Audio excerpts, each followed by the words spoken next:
Mahfuza. Saya mahasiswa dari Universitas Samudra, Prodi PGSD. Sebuah video untuk memenuhi tugas pendidikan inklusi.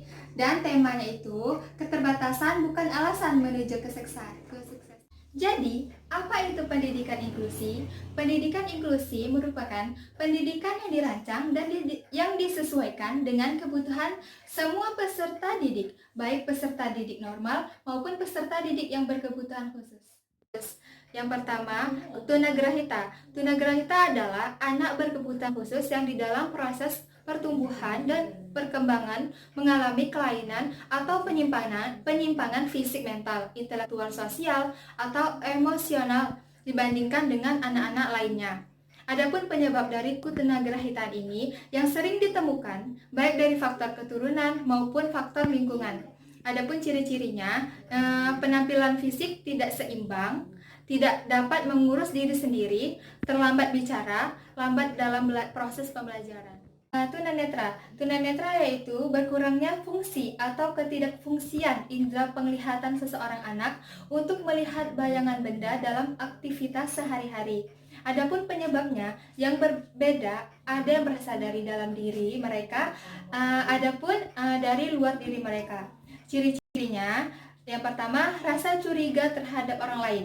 Ini bisa terjadi karena tidak berfungsinya indera penglihatan. Yang kedua, perasaan mudah tersinggung dan suka berfantasi.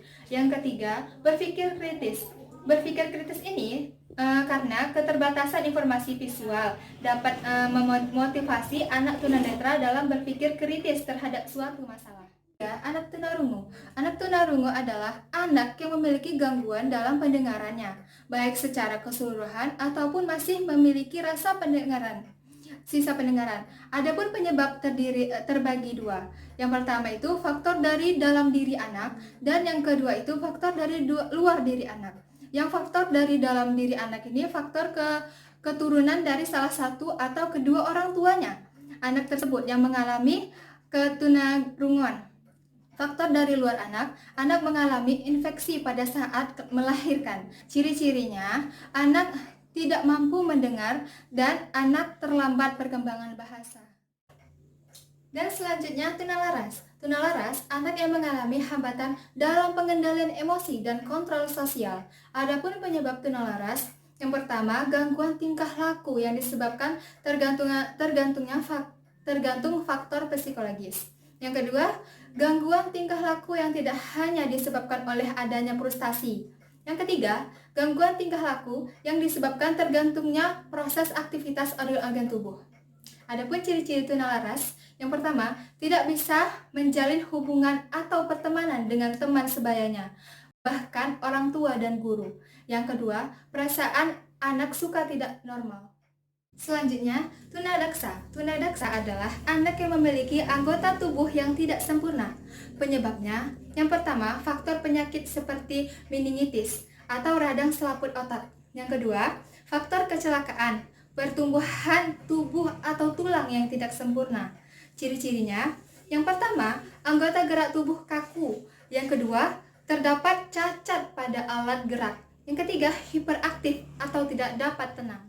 Selanjutnya, tunawicara. Tunawicara adalah suatu kelainan baik dalam pengucapan atau artikulasi, bahasa maupun suatu dari bicara normal, sehingga menimbulkan kesulitan berkomunikasi lisan. Adapun faktor penyebabnya, yang pertama, faktor internal atau sentral. Selanjutnya, tunawicara. Tunawicara adalah suatu kelainan baik dalam pengucapan artikulasi, bahasa maupun suatu dari bicara normal sehingga menimbulkan kesulitan berkomunikasi lisan. Faktor penyebabnya, yang pertama faktor sentral, faktor periferal, faktor lingkungan, dan emosional dikarenakan oleh faktor fisik dan psikologi. Tunawicara, ciri-cirinya, yang pertama, terjadi pada anak yang lahir prematur. Yang kedua, memiliki gangguan berbicara, belum bisa bicara pada usia 2 tahun. Learning disability ini yang berarti ketidakmampuan belajar atau kesulitan belajar sebagai suatu kondisi proses belajar yang ditandai adanya hambaran. Penyebabnya, rendahnya kapasitas intelektual, intelijensi peserta didik. labilnya emosi dan minat peserta didik. Adapun ciri-ciri dari learning disability ini punya kecerdasan normal atau di atas normal. Yang kedua ini tidak memiliki problem atau gangguan lain seperti retardasi mental. ADDH atau hiperaktif. Hiperaktif adalah anak yang mengalami gangguan pemusatan perhatian yang disebabkan kerusakan kecil pada syaraf pusat atau otak sehingga rentan konsentrasi. Penyebabnya dari berbagai virus, zat kimia berbahaya, faktor genetika dari salah satu orang tua atau kedua orang tua. Ciri-cirinya kemampuan akademik tidak normal. Yang kedua, selalu bergerak tidak bisa tenang.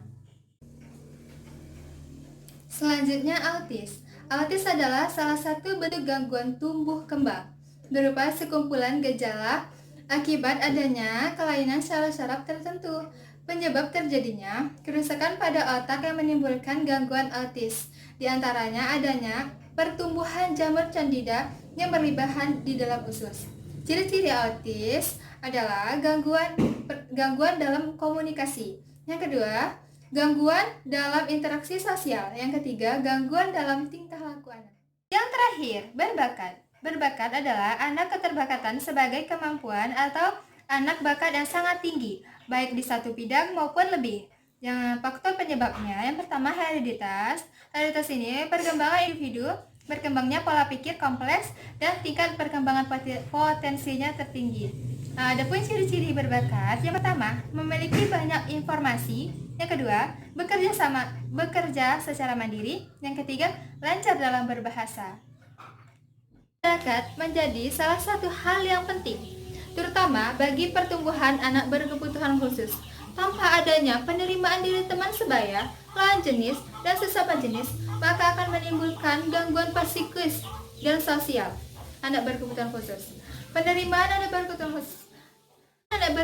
berkebutuhan khusus menunjukkan suatu keberhasilan sosial anak untuk berinteraksi dengan masyarakat dan dapat bermain dengan teman sebayanya, dengan teman lainnya. Maka sangat penting penerimaan terhadap anak berkebutuhan khusus di dalam masyarakat kita. Dapatkan pada saat saya mengunjungi SDLB, saya mendapatkan banyak pengalaman. Melihat mereka bermain, melihat mereka belajar, walaupun mereka memiliki keterbatasan, tidak dapat melihat, ada yang tidak dapat berjalan, tetapi mereka tetap semangat belajar menggunakan media yang tersedia di dalam kelas tersebut. Terdapat 2 anak di dalam kelas tersebut dan dibimbing oleh 1 orang guru. Dalam proses mengajar, guru harus sabar dan ikhlas karena mereka beda dengan anak yang normal. Walaupun mereka memiliki keterbatasan, tidak membuat mereka patah semangat untuk belajar. Jadi kesimpulannya, di dunia ini memang tidak ada yang sempurna. Setiap orang memiliki kelemahan. Hanya saja mereka yang berhasil adalah orang-orang yang berpikir bahwa kelemahannya bukan halangan untuk berhasil. Kelemahan fisik bukan batas untuk berkarya. Kenyataan menunjukkan jika seseorang memiliki kelemahan fisik, biasanya justru punya kekuatan di bidang lainnya. Jadi, tetaplah semangat dan bekerja keras. Karena keterbatasan bukanlah alasan menuju kesuksesan. Hasil dari penjelasan saya mengenai tema keterbatasan bukan alasan untuk menuju kesuksesan. Apabila ada kesalahan kata, saya mohon maaf. Wabillahi taufiq wal hidayah. Wassalamualaikum warahmatullahi wabarakatuh.